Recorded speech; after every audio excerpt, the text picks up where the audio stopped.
एक व्यक्ति ने एक मुनि से पूछा, मेरे भाग्य में कितना धन है? मुनि ने जवाब में कहा, 1 रुपया रोज तुम्हारे भाग्य में है। व्यक्ति बहुत खुश रहने लगा। उसकी जरूरतें 1 रुपये में पूरी हो जाती थी। एक दिन उसके मित्र ने कहा, मैं तुम्हारे सादगी जीवन और खुशी देखकर बहुत प्रभावित हुआ हूँ और अपनी बहन की शादी तुमसे करवाना चाहता हूँ। उस व्यक्ति ने कहा, मेरी कमाई 1 रुपया रोज की है, इसको ध्यान में रखना, इसी में से ही तुम्हारी बहन को गुजारा करना पड़ेगा।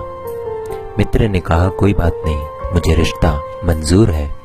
अगले दिन से उस आदमी की कमाई 11 रुपया हो गई। उसने मुनि को बुलाया और कहा, हे मुनिवर, मेरे भाग्य में 1 रुपया लिखा है, फिर 11 रुपए क्यों मिल रहे हैं? मुनि ने जवाब में पूछा, तुम्हारा किसी से रिश्ता या सगाई हुई है क्या? उस व्यक्ति ने जवाब में कहा, हाँ हुई है। मुनि ने कहा, तो यह तुमको 10 रुपए उसके भाग्य के मिल रहे हैं, इसको जोड़ना शुरू करो, तुम्हारे विवाह में काम आएंगे। शादी के कुछ दिनों के बाद एक दिन उसकी पत्नी गर्भवती हुई और उसकी कमाई 31 रुपए होने लगी। फिर उसने मुनि को बुलाया और कहा, हे मुनिवर, मेरी और मेरी पत्नी के भाग्य के 11 रुपए मिल रहे थे, लेकिन अभी 31 रुपए क्यों मिल रहे हैं? क्या मैं कोई अपराध कर रहा हूँ?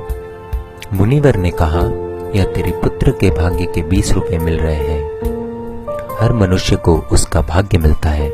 किसके भाग्य से घर में धन दौलत आती है हमको नहीं पता, लेकिन मनुष्य अहंकार करता है कि मैंने बनाया, मैंने कमाया, मेरा है, मैं कमा रहा हूँ, मेरी वजह से हो रहा है। इसलिए हमें कभी अहंकार नहीं करना चाहिए, क्योंकि हमें खुद नहीं पता है कि हम किसके भाग्य का खा रहे हैं।